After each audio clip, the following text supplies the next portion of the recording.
All right. Well, this is the day, people. The final of this amazing event. And what a better way to start this morning with something that's really special and disruptive here at South Summit. For the first time, we've organized a hackathon, actually a travel tech hackathon. And we're very proud to have three sponsors of this hackathon, BBVA, Ferrovial, and Amadeus. This hackathon was made up of 100 developers for 12 hours, and they were developing travel tech applications. Why travel tech? Because we want to develop things in the travel community to make the world a better place. Now, this thing has been such a success that we're going to repeat this next year, because we want to make sure that developers have a space in the South Summit community. So let's begin. We have Ricardo Segoviano from BBVA. We have Elsa Fernandez from Amadeus, and Ciro Acedo from Ferrovial. Ciro is actually an alumni of mine, so I'm very happy to see him here. Come on up, guys. Can I have, let's have a big hand of applause to welcome our three representatives from BBVA, Amadeus, and Ferrovial.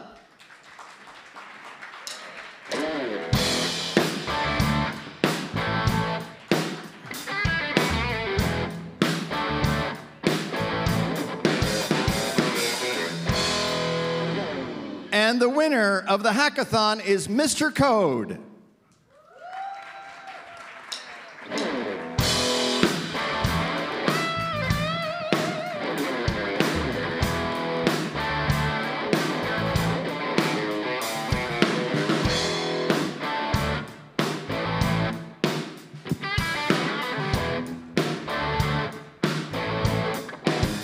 Thank you. Thank you.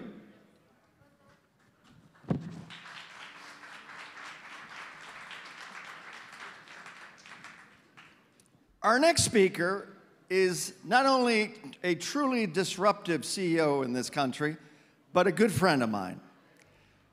This company, Cisco, like so many of the other disrupting and leading innovative companies in the world, has discovered, although they've been doing this for a long time, but some other people have been discovering this, that one of the best ways, most effective ways to innovate today, and I think Amazon is a great example of that. Those of you that have Alexa, you might know that Alexa was actually an acquisition of Amazon. Well, the leading companies out there today are using acquisitions of startups, acquisitions of growth companies to drive their innovation. So today, Santiago Salinas, the CEO of Cisco, Iberia and Southern Europe, is going to talk to us about how Cisco innovates through acquisitions. Ladies and gentlemen, join me in welcoming Santiago.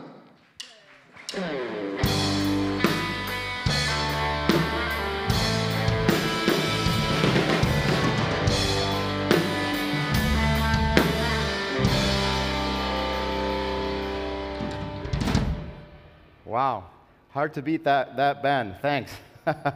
What a way to get on stage. It's fantastic to be here and fantastic to be introduced by someone like Paris, who is not only an example in many things, but also a friend. So it's a pleasure for me to be here today. I'm going to talk about acquisitions and kind of the point of view of Cisco, which is a very acquisitive company. And I think you can probably think about Cisco as a blueprint for many other companies, many other corporations that are looking at innovation and innovating through acquisitions. To get started, I'd like to show you a video, because I think when you talk about acquisitions, they're coupled with innovation. Companies make acquisitions to foster, speed up innovation. So I think it's cool if we watch a video from to see where the world is going regarding innovation and things that are happening. Fellow human beings, we made it. We sprouted limbs. We crawled out of the slime. I'm really proud of us. We built pyramids, invented the mochaccino. We created a network that became the internet, and then boom! We're downloading medicine, growing lettuce in space. Whoa!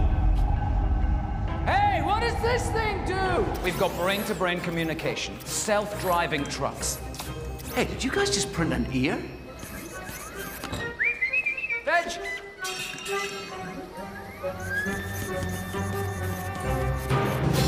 We're protecting rhinos with drones! This man bought a goat. with his phone. There's even an app to get clean water to people. And all this is happening right now. Looks half full to me. When everything's securely connected, anything's possible. So it's really interesting because the goat example is actually true. I don't know if you know something called crowd farming, which happens in Somalia. You can actually buy a goat and take care of it online in Africa. So that's a pretty interesting example of how the world is changing. And so as I said at the beginning, acquisitions have to do with innovation. So it's important that we start talking about what's going on in the world of innovation today. And what's going on are several macro trends that we're seeing that are really affecting how innovation and how corporations are looking at innovation. And so one of the things that are happening, one of the macro trends, the market transitions that are happening right now is hyperconnection. Everything is going to be connected. We're expecting 1 million devices to be connected to the internet every hour in the next couple of years. We have 50 billion connected devices today. We expect it to be 100 billion connected devices in 2 years. So hyperconnectivity is one of the macro trends that is driving innovation. If you think about it, when you think about Internet of Things, machine learning, smart cities, all of that would not exist if it weren't for today's world of hyperconnectedness. So that's one of the macro trends that we're seeing. The other thing that we're seeing is speed of innovation. Innovation and market disruption is happening fast today. So I'll just give you an example. If you think about the digital camera and the famous Kodak example, digital camera was invented by Kodak in 1975, and it took 20 years for that to take over the market. So in the mid-90s, Kodak was destroyed by its own invention, kind of taking between 20 and 25 years for that disruption to get to market. If you think about a company like Facebook, founded in 2007, only 1 year later it had 100 million users, active users, and 1 billion 4 years later. So the speed of market transitions is really accelerating. We published a report last year together with IMD about digital business transformation, and we interviewed 5,000 leaders of companies around the world. And their view is that the average time to market disruption today is 3 years. So that's why when you think about innovation and any acquisition strategy, speed is really important. Time to market is really important. Another megatrend that we're seeing is low cost. Today, starting a company is easier than ever. There's this kind of thinking or numbers that floating around. It used to take like 5 million to get critical mass, but today with lean startups, minimum viable products, you can test something in the market for $5,000. So the cost has been reduced. So if you put together cost and speed, and you add the fourth megatrend, which is there's more resource available than ever. So as an example, last year, the global kind of venture capital pool, the number of investments that were made in the market globally were about 11,000 investments for a value of $164 billion.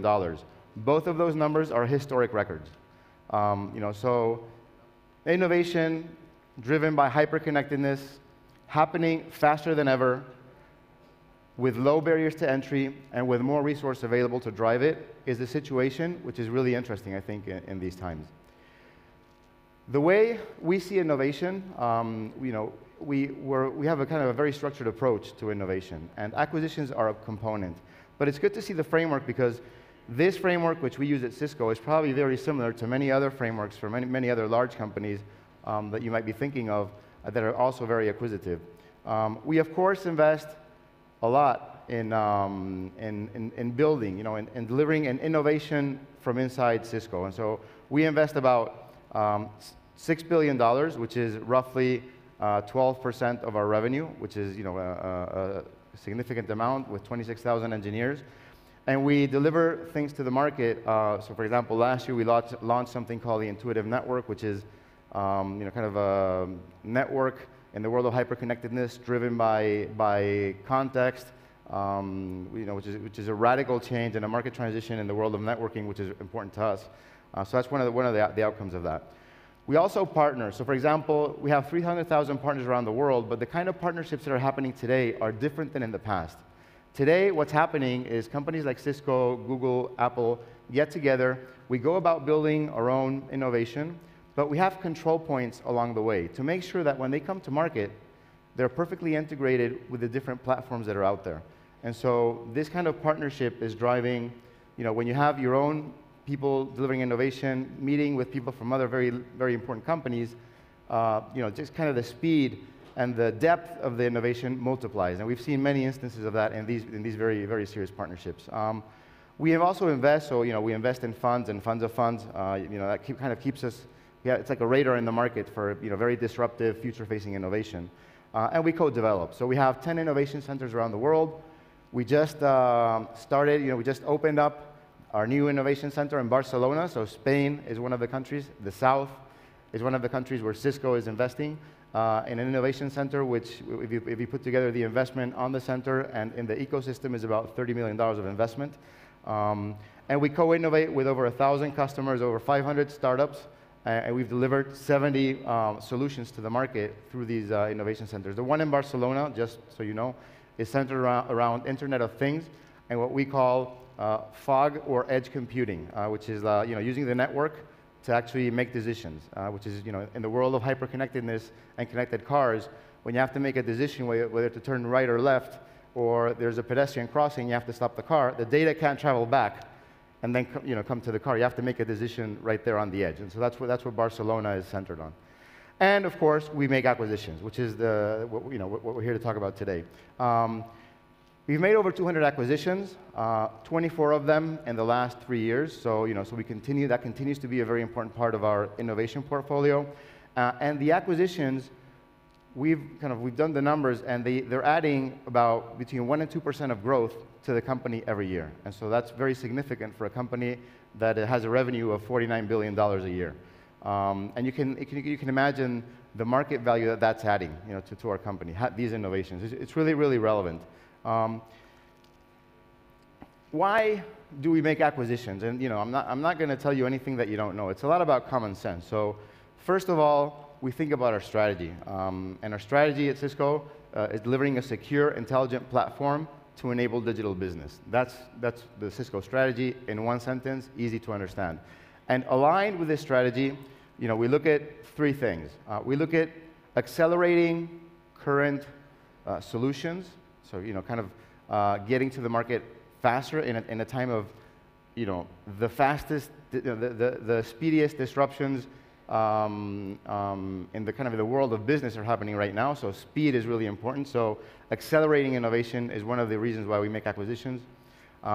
Expanding our solutions, so kind of going broader or deeper into a certain area, and then entering new markets.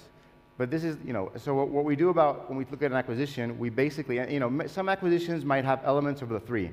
But generally, we look at an acquisition saying, what is it really going to do for us? Is it going to help us accelerate current innovation? Is it going to be a component of the things that we're already doing? Is it going to help us expand faster, or are we going to enter new markets? And I'll give you, some examples of things that have happened recently. So for example, Meraki is one acquisition we made in 2012. And this is an interesting example because Meraki was delivering approximately $50 million of revenue at acquisition. And today, 6 years later, it's almost a $1 billion business in Cisco. So we've been able to multiply that business times 20, so that you can imagine the returns and what that's adding to us. But what's been really interesting about Meraki is not the results, which are impressive. What's been interesting about Meraki is that Meraki came into Cisco, and we didn't Cisco-ize Meraki. Sometimes when you bring a company, when you bring a startup, you kind of throw the corporation at that startup, and it just goes down. The employees leave, the founders don't want to be there, and and the synergies are not realized. Here, there's been kind of a cross-pollination. So we've learned a lot from Meraki. Meraki provides networking and security to the lower end of the market. In this case, it was kind of entering a new market or expanding our market. And what's happened is that the Meraki culture of simplicity, speed, has really influenced Cisco. So we allow companies to add to our culture, to add to our strategy. And that's why this is a very good example. SourceFire is security. I mean, most of you probably don't know, but Cisco is the largest cybersecurity company in the world by revenue. For those of you who are not into this domain, our solutions and our customers, we stop 20 billion threats every day. For those who love statistics, that's double the searches on Google every day. So there are more threats in the world than there are searches on Google, which is really interesting. Anyway, SourceFire is an example where we needed a component to complete our portfolio. So to kind of have this comprehensive security, end-to-end security portfolio, we made an acquisition like SourceFire. Jasper, enter into new markets. IoT, super important. We were not there. And so we made an acquisition, which is Jasper, which is an IoT platform and devices which are used, for example, by 50 car brands around the world, including Tesla. So if you drive a connected car, the possibilities of having Cisco or Jasper technology in them is really high. There are about 50 million cars around the world who are using Jasper technology. But again, this is an example where we let Jasper, and we continue to let Jasper do the market development and IoT for us. So we're following an acquisition which is counterintuitive. You tend to think a large corporation would tell them what to do, and here it's the other way around. Jasper is telling us what to do. And I could go on with more examples. App Dynamics, a company. What I want to convey to you is that there's not a formula for every acquisition, but there are some things that we've seen in all these acquisitions that are like common themes. And I'm going to talk about them in a second. And I think there's PwC published a report last year about what makes successful M&As, what makes successful acquisitions. And I kind of like the conclusions that they found, because when I was thinking about, talking here about this, it's like, how can I summarize in one sentence what makes a successful acquisition? And we have it here. It's basically realizing synergies at speed in a structured way, and don't forget about the culture. Culture is really important. So that's the one sentence. And these are the 4 factors that PwC found are the most relevant. So I think it's really interesting because that's our experience as well. Realizing synergies early. What does that mean? It's when you make an acquisition, you need to think about, it's not only a financial transaction. After the acquisition, there has to be an operating model that makes sense, that's aligned with your strategy, and that is there to achieve an objective. And so companies that are successful, or the acquisitions that we've seen more successful, are the ones where you define a target operating model together with the acquisition, and then you execute that quickly. So you have to be, realize the synergies in a way that both the acquirer and the acquisition make sense and is aligned with the strategy and is there to achieve a certain objective. So that's the synergies. Speed of integration. Successful integrations probably, they integrate, I would say, HR and finance are the ones that are fastest, and the ones that do it the best make that integration in 6 months. And that might seem easy, but when you have a startup that might be located in 10 countries around the world, and you're a $49 billion company with a lot of process and many things that you need to govern yourself, that's not evident. So you really need to be careful about that and say, look, I have to integrate certain functions really fast. On average, successful integrations take about 1.5 years to kind of gain most of the synergies. And those that take longer typically are not so successful. So that's kind of what we see. And then project governance, this is just common sense. I mean, sometimes companies go about acquisitions. There's an acquisition team. And then when the acquisition comes in, there's not a plan for the day after. What happens the day after the acquisition? What are you going to do with the employees? What are you going to do with how are you going to do the integration? So there has to be a very, very structured process around not only the due diligence, kind of the acquisition work, which is really important, but also what happens day 1 after the company arrives. And what happens on day 1, day 30, day 90, day 120. And of course, you have to be flexible, but that's kind of things that you need to pay attention to. And then culture. I'll just say something which might not be evident. We have walked away, Cisco has walked away from acquisitions that were not culturally aligned with our values. They might have made sense financially, they might have made sense technologically, but they were not aligned with our culture, and we've walked away. So for us, culture is really important. And I think this intangible, the relevance of the intangibles, we can't underestimate it. It's very important. If you're not culturally aligned, what happens is that most of the people that are in the company come to a place where the culture is different, and many times the synergies are not realized, the key talent walks away, and you end up with an asset whose value is much less than it was at due diligence time. So culture and change management. And that's why, because we think it's one of the most critical components of a successful acquisition, I'm going to highlight it because it's not evident. And any of you who are willing to be acquired or who are looking at acquisition, please pay attention to culture. It's all about culture. It's really very, very important.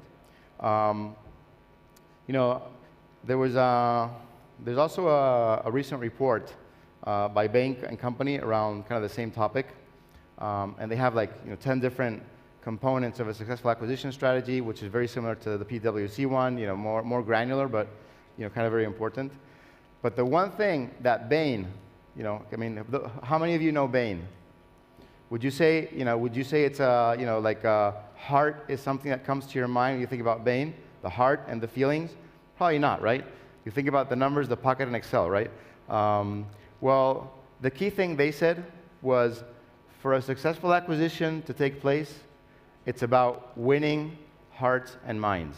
It's about winning the hearts and minds, not only of the acquisition, but also of the people inside the acquiring company that might feel that the new company, the acquired company, is the cool kid on the block. It's the new kid on the block. They get all the investment. They get all the attention. So you have to win the hearts and the minds, not only of the teams and the people that you're acquiring, but also of your own people. And many times we underemphasize this kind of winning the hearts and minds of our own people in an acquisition. And so I want to finish with this because I think in something like the South Summit, this whole I was going to call it an event. This whole movement is about winning the hearts and minds of everybody who's here, the speakers, the startups, the investors, everybody. And I have to say, Maria and the team, Paris, everybody, you've won my heart and my mind. Thank you very much, and I hope you have a very successful day. Thanks.